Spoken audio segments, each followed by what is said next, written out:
Thank you, Secretary General Castellanos and colleagues. It's a pleasure to be here. And we'll talk about three things this morning: some background to elaborate on globalization and how it might affect law firms and lawyers. To talk about trends that things, and this is probably things that you already know, how law firms are adapting to this globalized environment. And then finally, how the IBA can help bars, not law firms, but bars, adjust to a radically different globalized practice environment. Now, first on globalization, the principal trend today, I would say, is uncertainty. We have populism as evidenced by Brexit and President Trump's election, and that has, as we all know, had a real and continuing influence, and a lot of it is a reaction to globalization, which, in my definition, is the increasing delivery of people, money, goods, and services across borders. And of this, legal services are a significant amount. By one count, $28 billion. And I found that general research. I didn't find any specific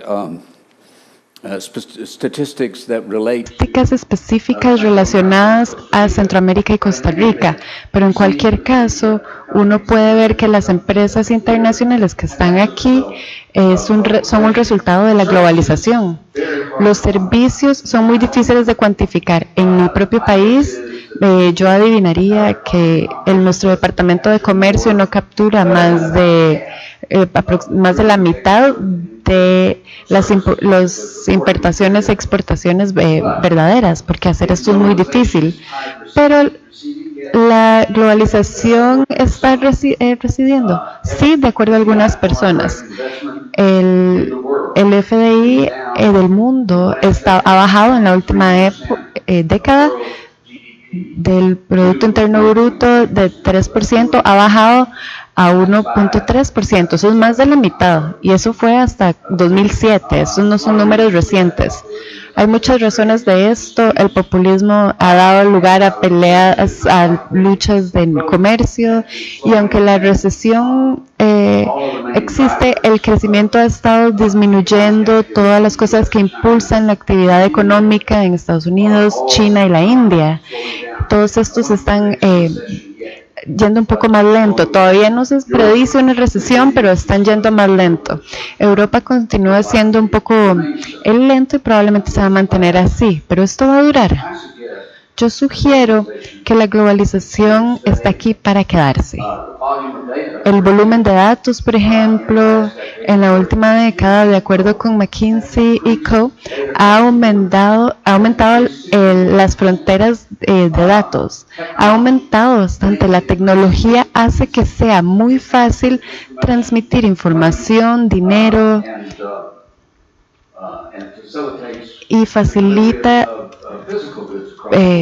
entregar bienes físicos entre fronteras. Entonces creo que la globalización está aquí para quedarse.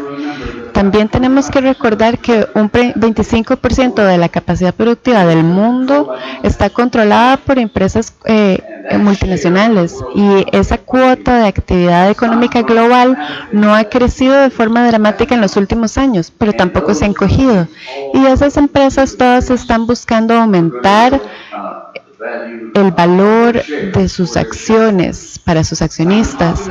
Y yo soy optimista porque creo que la globalización este marco de globalización funciona.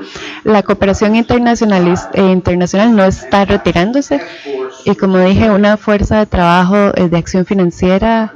Este es un consorcio de 45 gobiernos que están dedicados a la reducción y eliminación del lavado de dinero y de financiamiento de terrorismo. Entonces, habiendo dicho esto, la tendencia en el futuro pareciera ser hacia la regionalización. Han visto eso en América Central y lo han visto en otras áreas. Y en algunas elecciones recientes han habido momentos en los que el populismo está residiendo. Entonces, yo soy bastante optimista y pienso que las cosas van a mejorar para todos nuestros países, a pesar de algunos desbalances que vemos en el comercio internacional. Y eso es cierto. Es cierto. Entonces, como hemos sugerido, la globalización depende de las inversiones y el comercio, que son el pilar del desarrollo económico, y esto es alimentado por la tecnología, la revolución de la tecnología, que está apenas empezando y refleja casi todas las actividades humanas alrededor del mundo, pero esta solo se puede mantener por un marco legal robusto que incluye el Estado de Derecho. Una profesión legal bien regulada y competente es el elemento esencial bajo el cual el Estado de Derecho depende, y por eso es que estamos aquí hoy. Ahora, la globalización y los abogados. Voy a citar un consorcio de grandes corporaciones, principalmente de los Estados Unidos, que dicen que este es un consorcio para traer a las firmas de abogados juntas, y ha crecido cada vez más, y hablamos de cómo es que los servicios legales se prestan a las empresas. Y el mensaje que los clientes de todos tamaños dicen es que la alta calidad no es suficiente. Y eso me regresa a lo que me alegró escuchar decir aquí, que no hay sustituto para un buen abogado local que conoce no solo que tiene las habilidades correctas, sino que también tiene el conocimiento de las costumbres locales y conoce la ley. Y como mencioné, el uso de la tecnología, que siempre va a seguir creciendo. Y digo, la tecnología artificial está viniendo, en la inteligencia artificial, y esto no conocemos todas las implicaciones.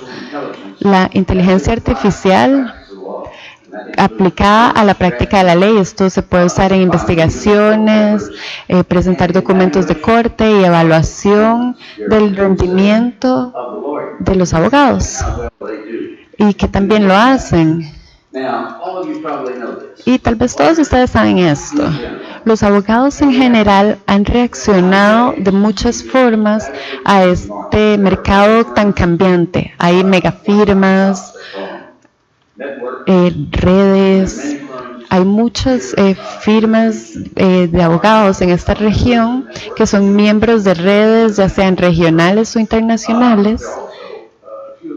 También hay algunas megafirmas aquí representadas en Centroamérica, y hay nuevos competidores.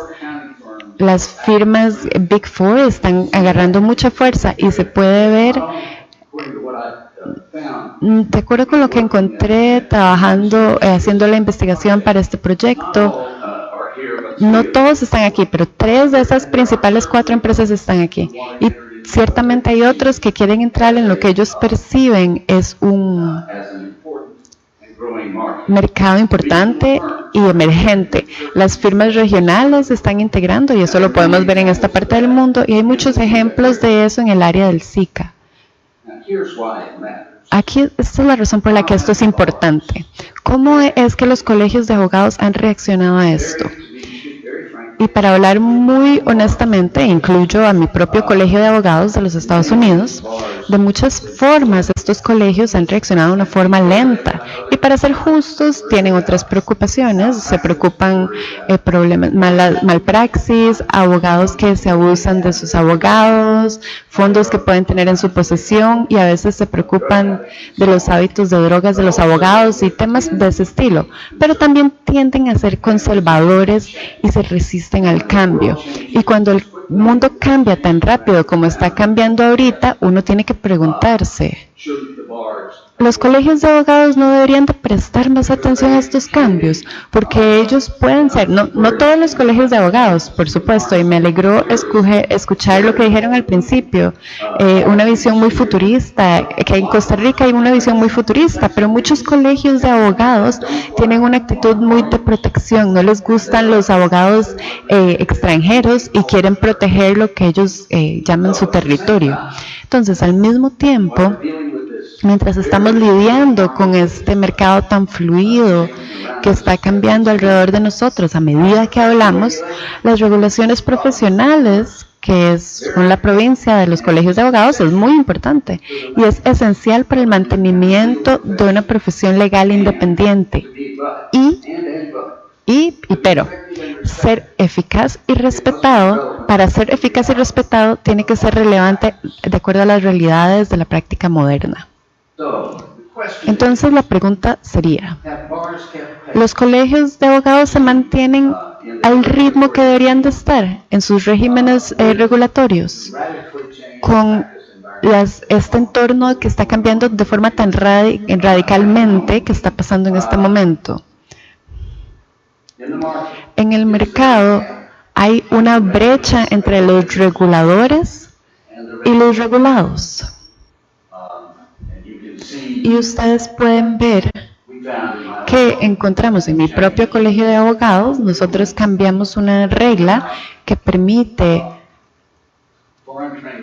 a los abogados capacitados en el exterior en ciertas circunstancias y con ciertas condiciones de educación y credenciales para que sean elegibles a ser admitidos en nuestro colegio de abogados, y nos sorprendió la cantidad de abogados extranjeros que entraron a nuestra jurisdicción, que salieron de la nada y participaron en este programa.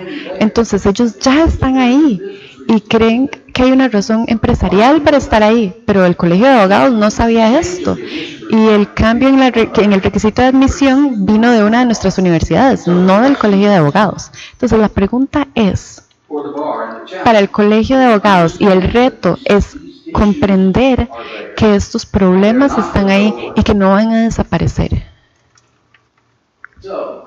Entonces, el impacto de los acuerdos de comercio, que son importantes para los colegios de abogados. Y voy a empezar esto con un pequeño cuento. A mí primero me empezó a interesar la admisión de los abogados extranjeros a nuestra jurisdicción para que nuestra firma pudiera contratarlos, y eso nos permitiría tener una mejor competencia en el mercado. Pero a mediados de los 90 yo estaba en una reunión del IBA y mientras hablábamos de un programa multidisciplinario,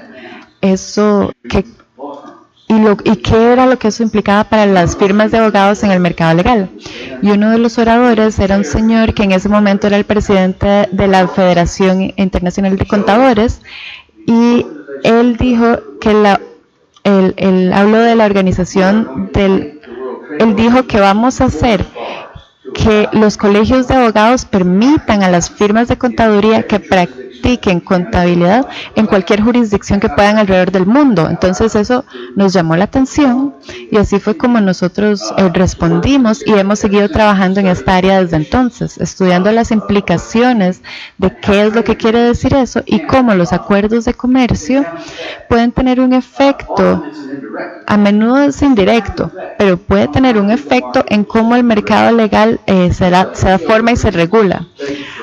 Los acuerdos de WTO incluían un nuevo acuerdo que antes no era parte de nuestro marco internacional, un acuerdo que se llamaba el Acuerdo General de Comercio en Servicios, que es la sigla es el GATS, y ese sigue vigente y aplica a todos los miembros del gobierno que son miembros de la Organización de Comercio. Y este GATS y todos sus miembros y todos los acuerdos regionales, que son aproximadamente unos 500, que cubren servicios legales, pero hay otros acuerdos de comercio y ver el impacto potencial que podrían tener con respecto a los colegios de abogados y a la práctica de la ley, y se están negociando nuevos acuerdos. Ahora, el asunto es que este es un proceso difícil que ha tenido muy poca coordinación y ha tenido poca coordinación entre los gobiernos y los colegios de abogados. Y, por ejemplo, en mi propio país, en los Estados Unidos, el representante de comercio por muchos años no se comunicó con la Conferencia Nacional del Jefe de Justicia. Solo se comunicaba con las firmas de abogados grandes que estaban seleccionadas por el Colegio de Abogados, que no tenían autoridad regulatoria del todo. Entonces, los reguladores principales de nuestra profesión ni siquiera sabían que estos acuerdos se estaban negociando. Ahora, a veces estos procesos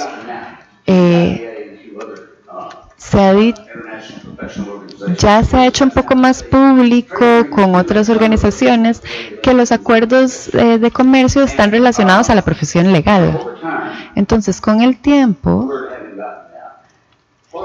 los colegios de abogados han empezado a revisar sus propios regímenes regulatorios de acuerdo con los requisitos de los acuerdos de comercio, y los asuntos principales involucran la movilidad de los abogados y la asociación de estos. Y esos colegios de abogados no tienen que lidiar con abogados que vienen con un cliente, se reúne con un abogado legal, lo que esa persona puede o no hacer en esa jurisdicción. Y hay otros temas también de movilidad de abogados, que es, en pocas palabras, son muchos distintos estados de un abogado internacional. Los acuerdos de comercio no requieren liberalización, y la liberalización no es regulación en los ojos del IBA, pero la liberalización sí dice, y los acuerdos de comercio grandes dicen, que no importa cuáles sean sus acuerdos o restricciones de la práctica legal, estos no pueden ser más restrictivos. Entonces, todos en el WTO han acordado parar. Bueno, no todos los miembros se han detenido, pero muchos han restringido un poco más las restricciones a los abogados extranjeros, pero esto ha sido con un efecto negativo para ellos. Pero los servicios legales va a seguir siendo un tema de acuerdos de negocio, pero están involucrados en muchos acuerdos regionales que mencioné, y ustedes saben esto mucho mejor que yo de la situación en Centroamérica. Hay estructuras de acuerdos de comercio, el SICA, el CAFTA, y hasta donde yo sé, estos acuerdos no cubren servicios legales, pero de nuevo, eso no es el final de la historia, porque GATS sí aplica. Y el GATS es muy específico, de una forma general, si se puede decir, que dice que todas las regulaciones profesionales, incluyendo la regulación de servicios legales, no puede ser más restringido de lo necesario para proteger los intereses del público. Eso quiere decir, a nivel individual, es que hay muchos temas a debatir, pero esa es la regla general que aplica a los servicios profesionales en todos los países que son miembros del WTO. Hasta donde yo sé, nuevamente, solo Panamá ha sido específico, ha tratado de ver cómo lidiar con los abogados extranjeros. Y en su primer compromiso con el WTO dijeron que iban a permitir que los abogados extranjeros practicaran bajo ciertas restricciones, que básicamente quiere decir que los restringen practicar el derecho legal siempre y cuando estén certificados, y pueden aconsejar a las personas que están dentro de su jurisdicción, tanto como a los internacionales. Entonces, el IBA y los acuerdos de comercio, como dije, que han estado vigentes por más de 20 años, no tiene autoridad regulatoria. Este le aconseja a los miembros del Colegio de Abogados sobre los desarrollos del comercio internacional y habla a la profesión legal por medio de resoluciones de su consejo, y esto es bajo necesidad. El lenguaje siempre es muy general porque hay 190 colegios de abogados alrededor del mundo que tienen que hablar en términos generales, y cuando pasan una resolución, todas estas se tienen que pasar de forma unánime, y estas tienen que reflejar un consenso de la profesión alrededor del mundo, y nosotros creemos que eso es muy importante. Ahora, hasta la fecha, se han aceptado 6 resoluciones en el Consejo del IBA y se han comunicado a la OMC. Y esto se pueden encontrar en la página web del IBA, aquí en esta dirección que pueden ver en esta diapositiva, pero también pueden ir a la página web a nuestra página web, a donde pueden ver las resoluciones, estas 6 resoluciones que son de interés particular para los miembros de los colegios de abogados. Y estos se resumen de esta manera. El primero era sobre los valores base, el segundo es sobre el establecimiento, y con eso me refiero al establecimiento en una jurisdicción de un abogado de otra jurisdicción que no está calificado en la jurisdicción en la que está buscando abrir una oficina, un despacho.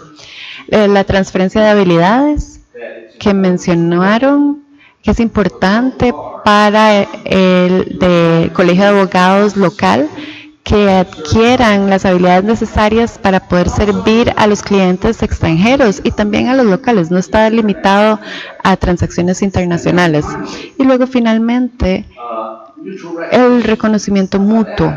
Y con eso me refiero a que hemos establecido unas normas y criterios bajo los cuales un colegio de abogados puede, sin violar los principios de la OMC, considerar abrir admisiones a abogados entrenados en el extranjero, de acuerdo con invitaciones específicas o dependiendo de la naturaleza de la capacitación de este abogado extranjero y otros factores. Ahora, los otros 2 resoluciones de estas 6 tienen que ver con temas un poco técnicos que la OMC piensa que son importantes, pero yo no creo que sean de mucho interés para ustedes hoy.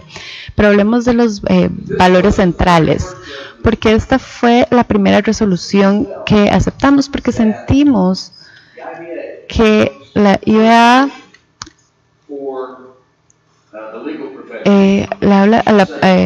a la profesión legal tiene que decirles qué es lo que nosotros somos y qué es lo que estamos tratando de proteger, porque no estamos tratando de proteger territorios y mercados, estamos tratando de proteger el Estado de Derecho, y algo esencial de esto es que sea una profesión estable e independiente. Entonces nos adherimos a todos estos valores que aplican a despachos, a abogados y a colegios de abogados alrededor del mundo. Y estos son facilitar la administración y el acceso a la justicia, el deber a las cortes, el deber de cumplir con el derecho del Estado de Derecho, el deber de mantener la confidencialidad, el deber de evitar conflictos de interés. Y esto es retador en este momento debido a estas organizaciones tan grandes que están empezando a practicar leyes. ¿Cómo van a hacer eso? ¿Cómo van a mantener la confidencialidad? ¿Cómo van a evitar conflictos de intereses? Tienen que tener normas éticas muy específicas que incluyan una variedad de normas que nosotros esperaríamos que al que un abogado se adhiera, y el deber de ofrecerle a los clientes la mejor representación y consejo, y el deber en el interés público de asegurar la independencia de la profesión. Y sin eso, he hablado en términos principalmente de desarrollo económico, pero la verdad es que sin la profesión legal, si la profesión legal no se adhiere a estos valores que acabo de mencionar, no es solo un derecho que que se apega al Estado del Derecho, sino que es una regla humana. Entonces esa fue nuestra primera resolución. Y esta decía, de acuerdo al texto, que los acuerdos de comercio que quieren liberalizar el comercio en servicios legales deben de respetar y preservar los valores principales de la profesión. Y con eso fuimos a la OMC y abrimos un diálogo que todavía sigue hasta hoy, y somos la única organización de abogados que ha hecho eso. Ahora, la resolución de establecimiento habla de aumentar la movilidad de abogados extranjeros y que sea consistente con los valores principales, y también sugiere aceptar enfoques que podrían ser interesantes. Y los principios comunes regulatorios son los siguientes: la autoridad del Colegio de Abogados local que regule a los abogados extranjeros. ¿Se acuerdan que les conté que en nuestra jurisdicción le abrimos el paso a las personas que estaban ahí, que no estaban regulados, para que ellos pudieran practicar, y estas personas salieron y aprovecharon esto? Pero nosotros como autoridad teníamos que regular a todos los abogados, incluyendo a los extranjeros que practicaban en nuestra jurisdicción. Al mismo tiempo, debe de haber un tratamiento justo y uniforme y transparencia en la aplicación de las regulaciones, y debe de haber un propósito público, volviendo a nuestro mantenimiento del Estado de Derecho, que ofrece servicios eficaces, consistentes con las necesidades del público, y asegure el acceso a consejo legal competente. Y luego los enfoques de licencia. Bueno, en nuestra terminología, nosotros lo hemos adaptado a las negociaciones de la OMC para lidiar con el establecimiento de abogados extranjeros y miembros de jurisdicciones extranjeras. Básicamente puede satisfacer los valores centrales en los principios regulatorios comunes en dos formas. Primero, lo que llamamos el licenciamiento total, que es lo que he estado escribiendo en nuestra jurisdicción, que básicamente es crear una ruta razonable para que el abogado extranjero no tenga que esconderse detrás de los árboles y pueden venir y ser parte de la comunidad de abogados en una jurisdicción dada, y también un licenciamiento mínimo, que es lo que aplica en Panamá basado en el compromiso con la OMC. La licencia limitada permitiría que un abogado extranjero que ha estado constituido en otra jurisdicción le dé a esa persona sujeta a supervisión de la asociación el derecho a ejercer la ley de su jurisdicción local en la ley internacional. Y básicamente estos son los enfoques de licenciamiento que utilizamos en la resolución de establecimiento. Y todas estas revoluciones tomaron años para negociar. Es como una pequeña Naciones Unidas, y la gente tiene que estar a bordo y toma un tiempo para desarrollar un consenso. Una de las resoluciones más difíciles que tomó tiempo para ser aprobadas por el Consejo es lo que llamamos la transferencia de destrezas, que en su tiempo fue muy controversial, e irónicamente, debido a que la solicitud de nuestro comité de considerar una resolución para presentar al Consejo en los temas de transferencia de destrezas vino de abogados de países en desarrollo que querían alguna parte del pastel, un pedazo de proyectos de desarrollo internacional en su jurisdicción. Pero es un problema en algunas jurisdicciones que las destrezas requisitos para trabajar en este tipo de transacciones no residen ahí localmente. Entonces, la pregunta es, ¿cómo hacemos esto? ¿Cómo transfiere las destrezas de las firmas internacionales grandes a los abogados locales de forma que puedan tener una participación más significativa en transacciones transfronterizas en general? Nuestra resolución reconoce que un régimen que permita la asociación con los abogados locales provee una forma eficiente de transferencia de destrezas, y lo que esto significa, sí, que si usted se afilia en alguna forma consistente con su propio régimen, entonces usted no puede aprender o permitir que abogados extranjeros vengan a la jurisdicción, ya sea afiliándose directamente con una firma local o en algún otro acuerdo. Esta es una forma eficiente y efectiva para transferir destrezas y autoriza un requerimiento que, si usted dice viene una firma a una jurisdicción, entonces usted puede decir que si usted va a estar aquí trabajando con los abogados locales, va a ayudar a capacitarlos con un programa formal de capacitación. Y esto tomó tiempo, transmitir este mensaje, y se aprobó rápidamente. Lo último que voy a mencionar es el reconocimiento mutuo del que ya he hablado, que describe estándares y criterios que un colegio puede adoptar al evaluar, permitir que los credenciales de abogados extranjeros que sean reconocidas en otra jurisdicción.